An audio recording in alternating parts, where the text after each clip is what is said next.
Hello everyone, welcome back to my channel. Thank you for stopping by for another episode of Friday Reads, aka where I talk about all the books I read this week and or plan on reading this weekend. So I am here filming vlog style in regards to books that I read this week.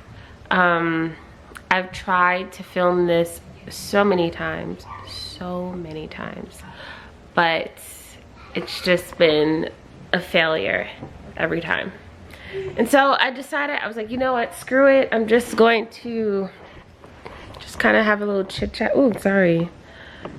I just washed my hair, so I don't want my hair to wet the back of the couch. And then it'll be like, what's that movie? It'll be like that guy's parents who used the Soul Glow on their hair in Coming to America. And they got off the couch and the back had all the Soul Glow on the couch. Anyways, so yeah, so I'm here with you guys, and I still want to talk about the books. I did debate whether or not I wanted to talk about it. I was even thinking about just taking a break from the channel and just like saying, like, you know what, like forget it. I'm like, this is my last shot. I'm just gonna try. Last year in September 2025, I talked about a book that I had started called The Ink Black Heart. It was book 6, I think. No, was it?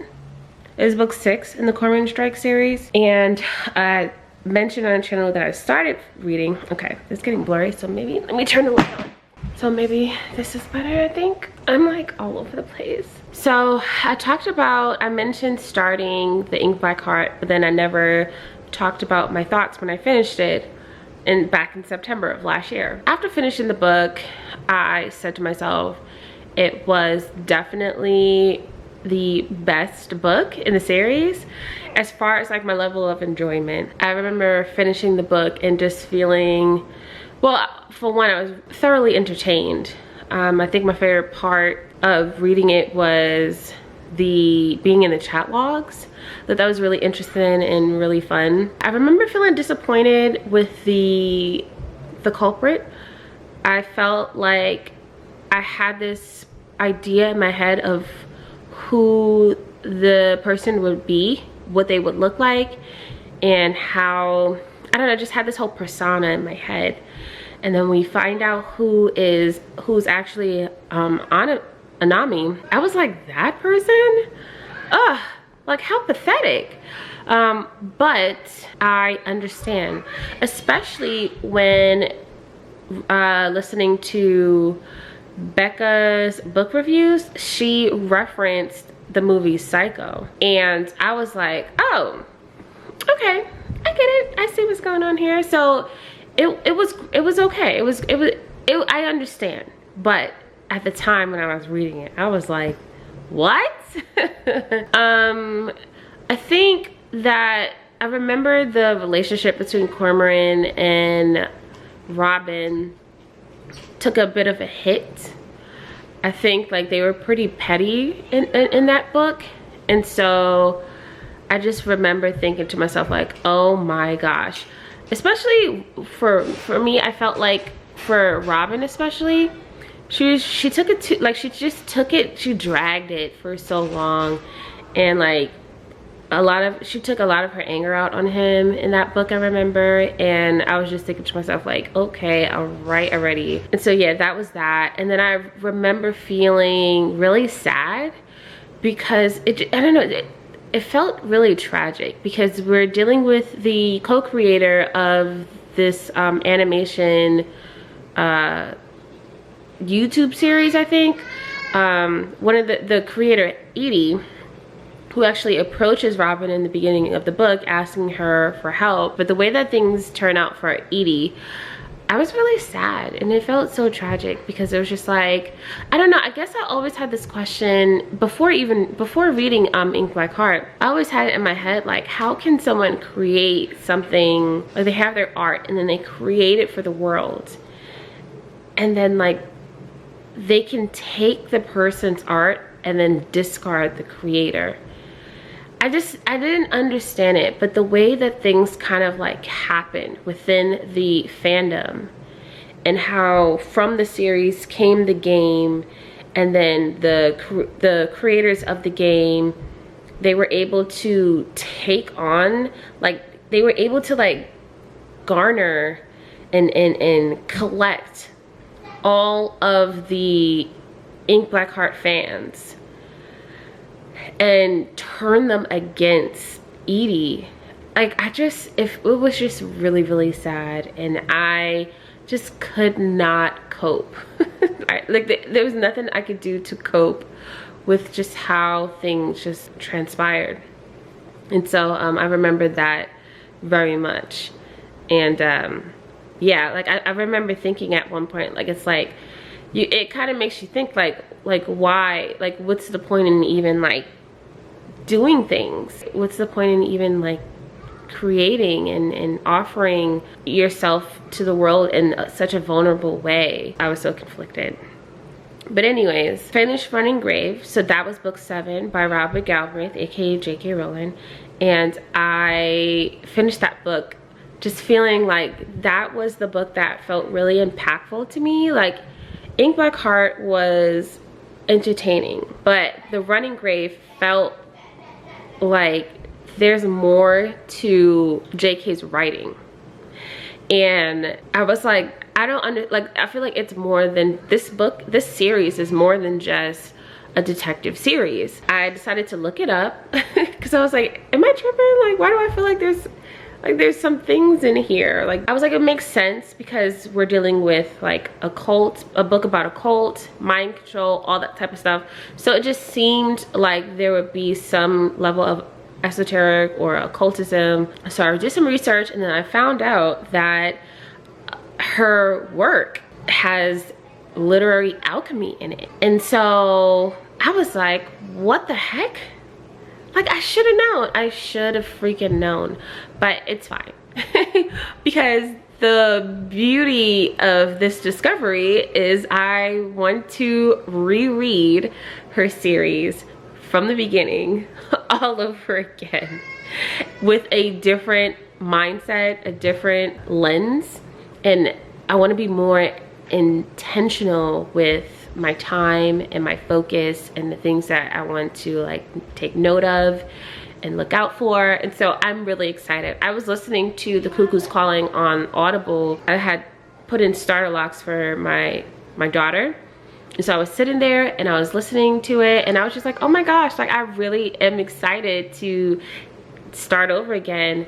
And so I'm gonna do that sometime, not now, but I'm definitely, that's gonna be something that's gonna be like my own personal curriculum. And so I'm really excited for that. The takeaway for this book for me was that I think in the beginning I had this question of like, why would people stay in a cult when this ship is sinking? So in the book, JK uses the words sinking ship.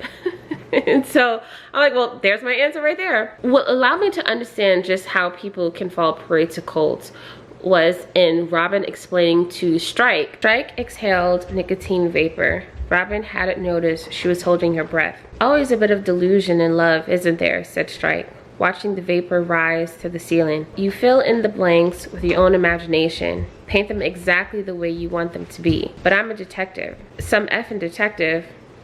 If I'd stuck to hard facts, if I'd done that, even in the first 24 hours, I knew her. I'd have walked and never looked back. You were 19, said Robin, exactly the same age Will was when he heard Jonathan Way speak for the first time. Ha, you think I was in a cult, do you? No, but I'm saying we've got to forgive who we were when we didn't know any better. I did the same thing with Matthew. I did exactly that. Painted in the gaps the way I'd have liked them to be. Believed in higher level truths to explain away the BS. He doesn't really mean it. He isn't really like that. And oh my God, the evidence was staring me in the face.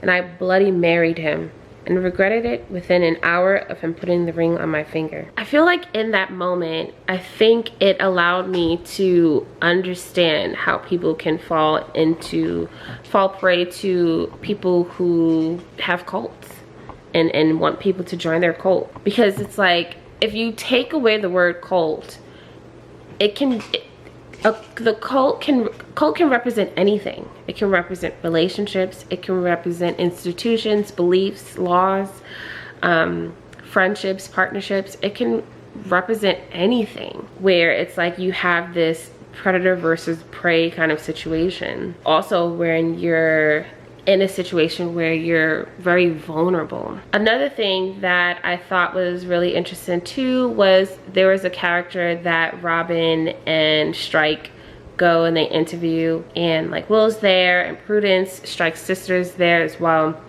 and the character was talking about mental illness and how a person who's struggling with mental illness and then they're using substances, it impairs the mind. It causes a person to struggle even further, fall even down into the pits of despair, and just not being able to have the strength or just the power and being able to, I guess, dispel any kind of indoctrinations or any kind of high level of influence. I thought that was really interesting because with this character, or any members, whenever they leave the cult, there's this fear of, well, you better not say this or you better not leave, because if you do, and John Prophet is gonna get you. And so when the character is talking to Will, the character lets Will know, like, hey, like, I used to be in fear too, but I realized that when I was under the influence, it was worse. Like, my mind was playing tricks on me. My mind was causing me to believe in things that wasn't real. It wasn't until I was getting help and I was getting better and I wasn't under the influence that I realized, like, I was more sane and I was like mentally stable, and I wasn't seeing the drowned prophet or whatever the case may be. So I thought that was really interesting with that too. I think my favorite part in the story though was when there's like this tower on a hill, and he talks about being in fear of the tower when he was a child. And so he decides that he's going to go and look at the tower, go to the tower and then see what the tower holds. Like, what is this thing that has captured him and caused him so much fear for such a long time? So he goes to the tower, he realizes it's a church. He goes into the church and he prays, and then he says at that time, I want a good person. And I thought that was really powerful, because if you read if you are into the tarot, the tower represents a moment of destruction. Everything you've built in this cycle, everything you've become comfortable in, it comes crumbling down. And then after the dust clears and and you're left with the remnants, you are faced with the reality. You see things clearly. The tower brings about truth to what things are, for good or for bad. Sometimes the tower can be really destructive and a terrible experience, and but the overall purpose is for a cleansing, because with that cleansing is an opportunity for rebirth or rebuilding. And to have that moment where he's there and he's like, you know, like, I don't want drama anymore. I don't want to continue to be attached to, he's talking to Charlotte in this moment, I don't want to continue to be attached to you in this way. I just want to let you go, and I just want to, I feel like I want to be with a good person. And so, yeah, because, you know, I've been saying for the longest, I am so tired of Strike and the choices of women and all that stuff. I was so done. And like him just having that come to Jesus moment, I thought that was pretty interesting.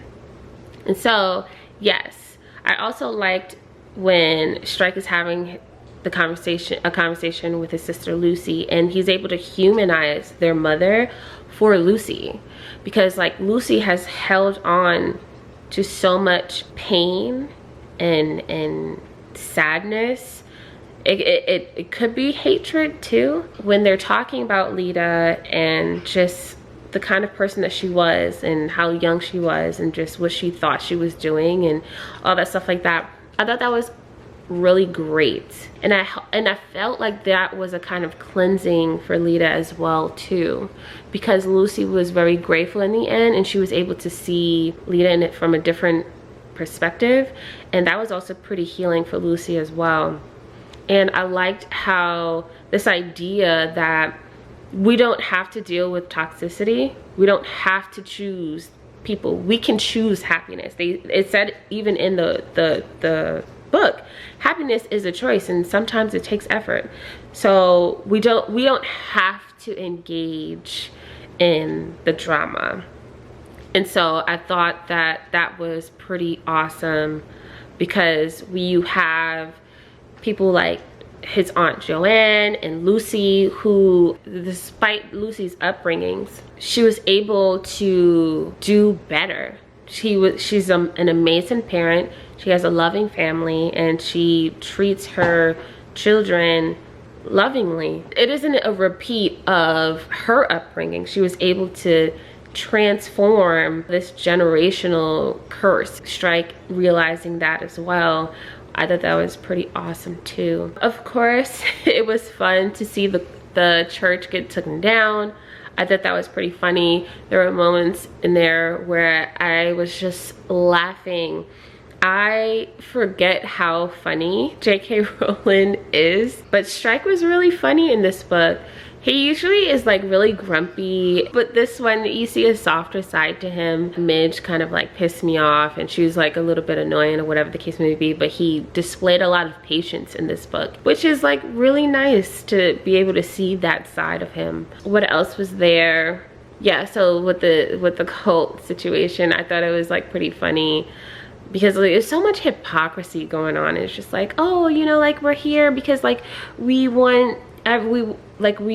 accept everyone of all walks of life, of all cultures, and doesn't matter the gender, doesn't matter the race, doesn't matter your religion, what you believe in, we accept everyone. And then you get in there and it's just like, it's worse than outside. It's like either worse than the outside or is exactly the same depending on how you view the outside. They have this like judgment and these rules and restrictions based off of like how things are going on in the outside world, but it's like they're literally doing the same thing. Like how you are against materialists, but you need money. you have the cult members going out there getting money. Like you're talking about the cruelty of the outside world with the bubble people and the elites and the government and blah, blah, blah. And it's like, y'all out here, y'all in there abusing y'all members. For me, the running grave is just like, I don't know. I would have to put it at #1, because it's like, yeah, like it's that good.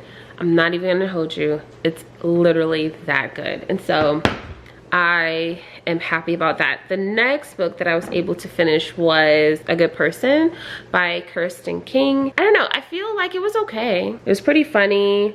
There were some things that, I don't know, to me, it just felt like it was just gonna go how it was gonna go. And it really wasn't that much twists and turns or anything like that. Like, it was just, however she is in the beginning is exactly how she is in the end, if not worse.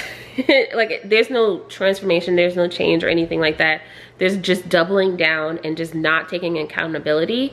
And it was funny, but it was also, once I realized like there wasn't going to be any change, then it was just like, okay, well, I guess we'll see how it goes. I had mentioned before how like it starts with the parents. I remember my mother had toyed with the idea of bringing me to a therapist a few times as a child. Once after the zoo incident, the other time when I was about 8. While playing outside, I had convinced the 3-year-old neighbor to walk into the woods and hide from his parents as a joke. The child ended up taking my direction too well and went missing until nightfall. When he was finally found, he pointed to me, ratting me out in broken toddler garble. After that, my mother suggested I see a psychologist. I agreed to go, but after my mother looked up the cost of a session, she decided that I was actually okay. She also says here, I didn't usually suffer repercussions for my actions back then. My mom didn't have the energy to follow through on punishment. At 5 years old, I had carved my name into my mother's car with a rock and was sent to timeout, only to be released minutes later so we could watch Friends together. It was just the two of us in our house. She couldn't afford to make me her enemy. Okay, yeah, sure. This is what happens. She was never disciplined. She was never taught right from wrong. Her mom was either her friend or was neglectful. And so she ends up growing up thinking that she doesn't have to take accountability for anything. And she's, I think like the psychiatrist that she goes to tells her that she is a narcissist who is unable to take accountability for one's actions. And that's pretty much what happens in the book. We do also understand that she is aware that there's something about her that is very odd and different, and she understands that it's because of that it makes it difficult for her to connect with people and make friends. She also acknowledges how that makes her feel. It makes her feel lonely. It makes her feel left out, casted out. And I mentioned what that can do to the psyche. And so we spent a good portion of the book with her just enraged and trying to justify the thoughts that she's feeling because of her enragement and just pointing the finger at everyone else. But it was okay. It was great. It was fun. I would say I would give it like 3 stars. I liked it. And so yeah. Now, the books that I'm reading at the moment, I am 8% of the way into Slanting Towards the Sea by Lidija Hilje. So 8%. I got 8 more hours to go with this book. We followed this girl, I forgot her name. In the beginning, she's pretty much just back at home with her dad. Her dad is pretty sick and he is becoming really fragile, and it's forcing her to reflect on a time where she was with the love of her life. And she's pretty much talking about that. At the moment, they're no longer together. She left him and they're divorced, and he's married with kids now. And so she's really sad about it. And yeah, we're pretty much just gonna allow her to unpack and reflect and come to terms. I feel like the writing is really great. Sometimes I just feel like it can be kind of like overdone a little bit, but it's beautiful nonetheless. There are a lot of quotes that really just like touched me. So she says here, I have been hiding for so long, I didn't believe it possible that someone could see me, but someone had, and that felt even worse. I didn't cry for Vlaho, not really. I didn't know him yet. I cried because I was only 19 and I was already so tired of carrying around that jagged grain of loneliness on the inside that always threatened to cut me if I made a wrong turn. I cried because I had all of this love inside me and I had nowhere to go. So yeah, okay, so she goes, I'm 38, single, barely employed, and living with my dad, sleeping in the same room I've been sleeping in since the day I was born, save for the 10 years I shared a room with the love of my life. Yeah, so she's not really happy right now. But there was a moment, like there was something, I guess I didn't highlight it, but there was something in here that I was just like, wait, why did she say that? Wait, what about my notes? Did I just write notes? Like, did I write notes somewhere? Okay, she goes, I got up, circled my studio like a frantic cockroach in sudden light. I was like, what? Like, it kind of took me out of the story a little bit because like I was envisioning it. I was like a frantic cockroach in sudden light. It made me think about cockroaches when you turn the lights on, like, and like how they kind of scurry away. So I was like, was she trying to hide or something? I didn't like in that moment, she was like waiting for a text. So I can understand her getting up and then like pacing around, like, you know, trying to find something to do. But if you're saying that you were like a frantic cockroach, you know, when the lights come on, like usually cockroaches are trying to run away and hide. So I just didn't understand that one. And it's like sometimes people can be so poetic and beautiful, and then sometimes like people can do too much sometimes.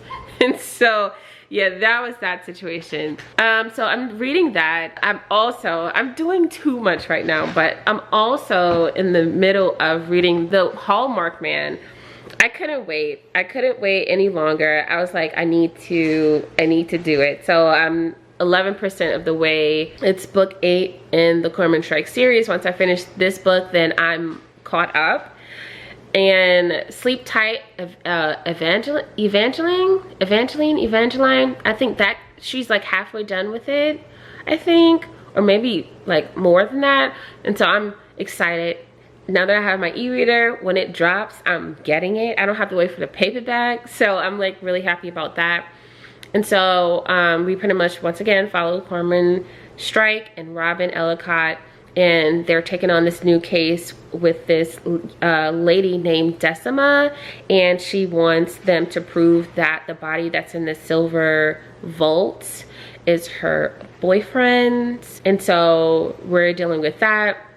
Robin is still with Ryan, and so we're dealing with Strike deciding to make a move and not let anything get in the way anymore. He doesn't want to deal with like lack of communication, miscommunication, anything of that sort. He just wants to like find the opportunity to just have that moment with Robin and just let her know it, like what it really is. And so we're dealing with that. And so I'm excited and I'm enjoying it. At the same time, I'm also reading the first book in the Harry Potter series, Harry Potter and the Philosopher's Stone, or the Sorcerer's Stone. And I'm like on chapter 7, I think. I'm at the Sword and Hat, and I had to stop because like I was reading ahead of my kids. My sons are reading it with me. And so we follow this young boy named Harry. He finds out that he's a wizard. He gets accepted into this school called Hogwarts, Hogwarts School of Witchcraft and Wizardry. He's pretty famous.